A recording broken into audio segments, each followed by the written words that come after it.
This channel does not promote any violent, harmful, or illegal activities. All content provided by this channel is meant for an educational purpose only. পরে খবরে নজর রাখবো, গোষ্ঠী কোন্দলের খবরে নজর রাখবো। তবে তার আগে আরেকটা বড় খবর, ভোটের আগে আইএসএফকে নিয়ে বিস্ফোরক অভিযোগ করলেন শওকত মোল্লা। আইএসএফকে বিজেপির পাঁচাটা গোলাম বলে আক্রমণ শানালেন। নাম না করে নিশানা করলেন নওশাদ সিদ্দিকীকে। শুনুন বক্তব্য। ভাঙড়ে যে আইএসএফ নামক পার্টিটা আছে, এই মুহূর্তে সারা ভারতবর্ষের মধ্যে সবচেয়ে বিজেপির পাঁচাটা গোলাম, তার নাম হলো আইএসএফ। আইএসএফ এর যিনি বিধায়ক আর এই বিধায়কের ভাই প্রতিদিন প্রতিনিয়ত কোলাঘাটে বসে বিজেপির সঙ্গে মিটিং করে, প্রতিদিন প্রতিনিয়ত, কখনো কাঁথিতে মিটিং, কখনো ফুরপুরা শরীফে মিটিং। এই নোংরামো তারা প্রতিদিন প্রতিনিয়ত করছে। এটা আমাদের সকলকে মাথায় রাখতে হবে, কারণ বিজেপির যদি টাকা যদি বিজেপি না দেয়, ওদের পার্টিটা চলবে না। বিজেপি যদি অর্থ না দেয়, ওদের পা ফেলার ক্ষমতা ওদের নেই।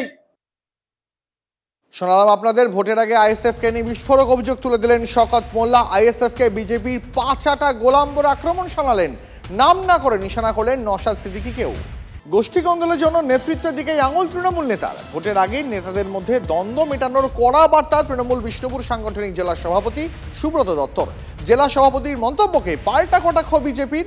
গত বিধানসভা নির্বাচনে বিষ্ণুপুর সাংগঠনিক জেলার 6টির মধ্যে 5টি আসনের এবং লোকসভা নির্বাচনে বিষ্ণুপুর লোকসভা আসন হাতছাড়া হওয়ার পিছনেও সেই গোষ্ঠীদ্বন্দ্বের তত্ত্বই উঠে আসে।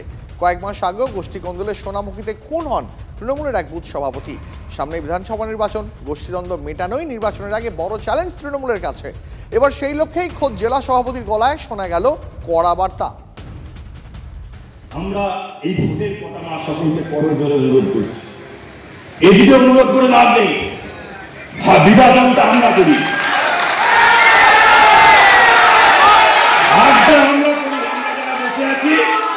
এই আমরা ভাগ করি, তাই সকলকে ভাগ করে অনুরোধ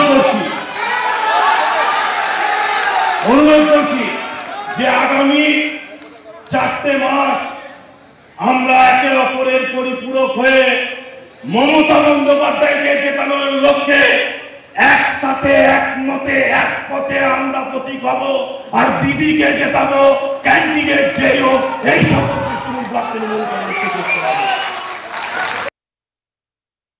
তাদেরকে বোঝালাম যে দল এক, মত এক, পথ এক।